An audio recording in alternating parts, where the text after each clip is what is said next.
evening, everyone. Welcome back to my channel. I appreciate the time and the energy that you give me. I really do. For those new subscribers, I really appreciate that. For those of you who have yet to subscribe, just go ahead and hit that like button and the subscribe button. It's free and it also helps my channel grow. So today I'm going to be talking about Jeffrey Epstein and Donald Trump, because that's what is at the forefront of the mainstream media and also the independent media. And you know, I have my little 2 cents I'm gonna throw in there because I've just been sitting back watching just the division and the breakup between a lot of these mega people. Like, they're really like cannibalizing each other right now, and I'm enjoying every moment of it, to be honest. So I have some clips that I'm gonna run across with you. Stick around to the end and we'll get a good conversation going. Currently, I'm going to talk about the money transfers that I saw happening, because I don't really see that many people talking about it. You know, when money talks, we listen. What if I told you guys that there was 4,725 wire transfers between Jeffrey Epstein and another man? Who is that other man, I wonder? You know, no one really talks about that. That's not just money transfers, and that's not just money moving around, you know? It's a pattern, it's a connection, a trail of financial activity tied to a man known for some of the most darkest crimes of our time. Now, I'm not just thinking about the conspiracy theory aspect of things. I'm here to just ask questions, you know, real questions. So many transfers. Why so many transfers? You know, think about that. 4,725 transfers. What were they for? Treasury's Epstein file details, Mr. President, 4,725 wire transfers. Let me repeat that. 4,725 wire transfers, adding up to nearly $1.1 billion flowing in and out of just one of Mr. Epstein's bank accounts. If you ask me, that is more than 4,000 potential lines of investigation right there. Hundreds of millions more flowed through other accounts. That's even a lot more to investigate. The file shows that Mr. Epstein used multiple Russian banks, which are now under sanctions, to process payments related to sex trafficking. A lot of the women and girls he targeted came from Russia, Belarus, Turkey. You see there, now this thing is bigger than we think it is. That's what my gut instinct is telling me, that this whole Jeffrey Epstein thing is bigger than we think it is. I think Trump is just one client, one elite client of many. I think it's a global thing. You know, you heard the guy say that they was buying girls from Russia and these different countries and things of that nature. So this has to be this seems like a global thing. This seems like this is a secret thing that these rich elite people do, these men and even some women. I feel like it's bigger than just Trump. Trump is just the one who got caught up. He's the one. He better be careful now, because it's like, so far 5 people related to this case has supposedly offed themselves. I can't say the word, but they supposedly took themselves away from this world. That's not really a coincidence. I don't really believe that these people are unaliving themselves. I don't really believe that. You know, I feel like when you have money, you can do a lot of things. You can actually, and you can get people taken off the map. So it sounds like to me that it's deeper than what we know it to be, and it's probably been happening for longer than we think or thought it's happening. So it's really getting deep, and Trump is not a good enough liar. He's not a good enough liar to keep this hidden. You know, he's currently trying to deflect and blame Barack Obama for Hillary Clinton, and you know, he's just throwing whatever at the wall to see what sticks at this point, because he's cooked. He's cooked, you know, and he even has his mega people mad at him. That's what's funny to me. They did all this big talking about how Trump was the savior, and he was the one who was going to save the world and save the country, you know, stop wars. And, you know, the minute he became president, he was supposed to stop all the wars. And the Arab people voted for him because he said he was going to create peace in the Middle East. Then once he got in there, he said he gonna take over Gaza, right? So it's just like, this is what these people voted for, man. Y'all voted for a pedophile. Y'all voted for someone who has 34 convictions. He's a 34 convicted felony person. Y'all still voted for him. And I always trip about that, because if I had a felony, which I don't, But if I did have a felony, I barely can get a job at McDonald's. But because of the color of this man's skin and the money that he has, he can have 34 felonies and become the president. And then get in the presidency and bring all of his white supremacist friends, rich billionaire white supremacist friends, bring them all in there and saturate the presidency, saturate the Pentagon, put everybody in place with this Project 2025 thing. And it's just so much to it. But the bottom line is he's a pedophile. Allegedly, I'm gonna say allegedly. He's allegedly a pedophile, right? All the arrows, all the fingers are pointing towards that's what the evidence is beginning to pile up on him. And he's doing everything that he can to quiet and shut people up. And certain prosecutors, he's firing them. And he's doing all these things to keep people from talking, bringing his name up in the Jeffrey Epstein drama, right? So I came across Hakeem Jeffries like, don't trip. Like, I'm not a Democrat or a Republican, because I feel like there are two sides to one bird. There's the left wing and there's the right wing, but they're both connected to one bird, right? So I'm not affiliated with either side. I'm affiliated with, the black foundational Americans, African Americans, indigenous Americans. We go by so many different names. So that's where my heart lies. That's where my support lies. But I got Hakeem Jeffries, he's in there, he says some stuff that makes sense. So I came across this clip, and let me know what you think. Democrats didn't put the Jeffrey Epstein thing into the public domain. This was a conspiracy that Donald Trump, Pam Bondi, and these MAGA extremists have been fanning the flames of for the last several years. And now the chickens are coming home to roost. The American people deserve to know the truth. What, if anything, is the Trump administration and the Department of Justice hiding? There are only two things that are possible here. Option one, Donald Trump, Pam Bondi, and the MAGA extremists intentionally lied to the American people for years about the Jeffrey Epstein situation. Option two is that, in fact,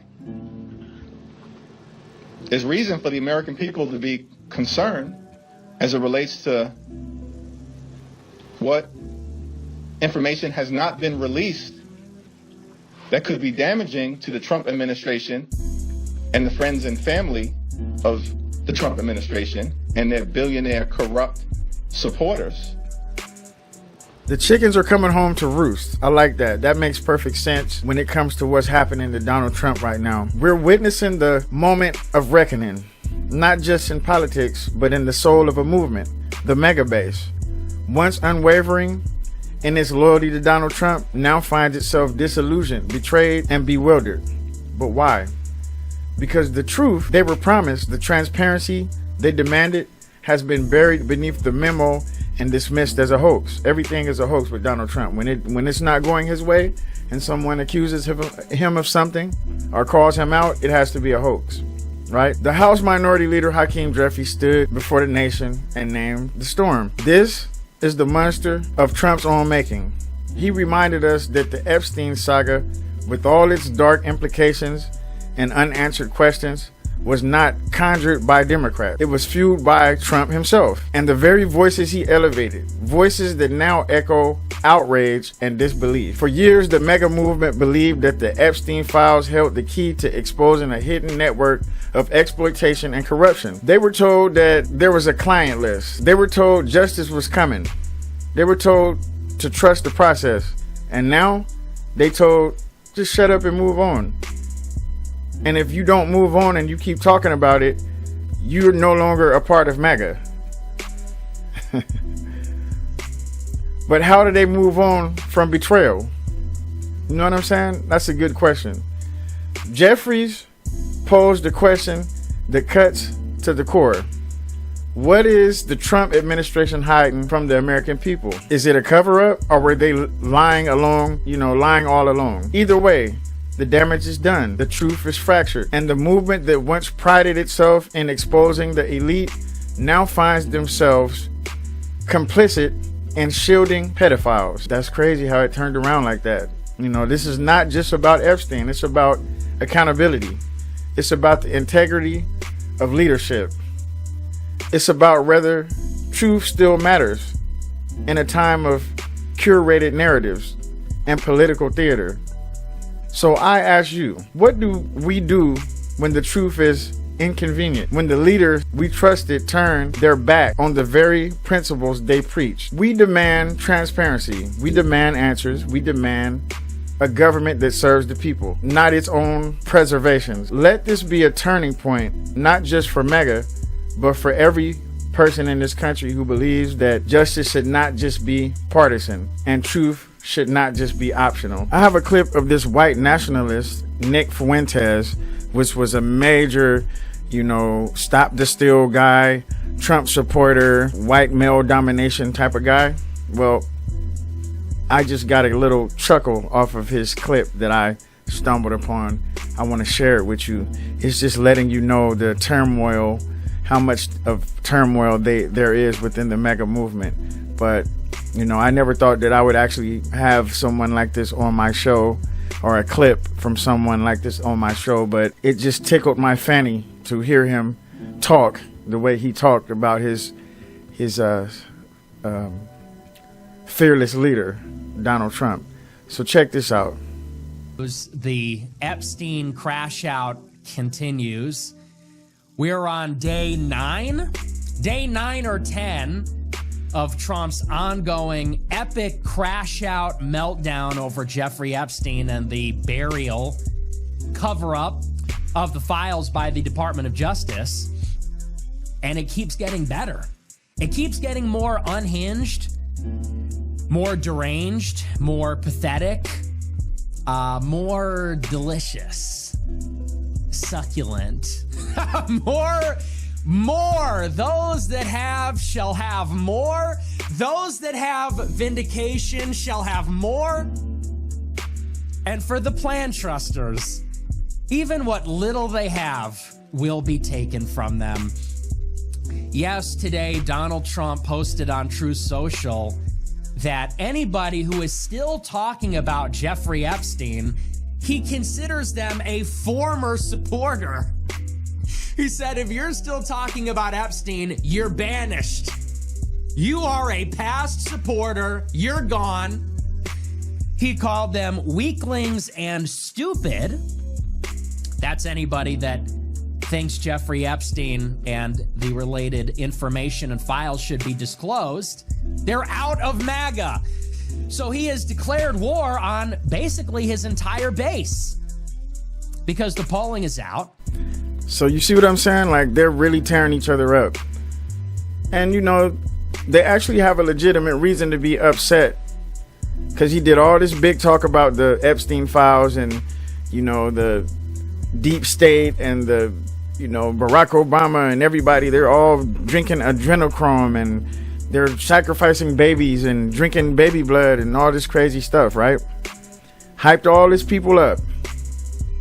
Meanwhile, you over there doing dirty stuff at Epstein. He knew the whole time that he was guilty. He knew the whole time that he has some skeletons in his closet when it comes to Epstein. So I'm just going to play a series of clips that I thought, made sense if you just look at them and listen to what they're saying. And, everybody can't be lying. Everybody is not lying on this man. Everybody's not lying on Trump, even though he wants to convince you that it's all a hoax.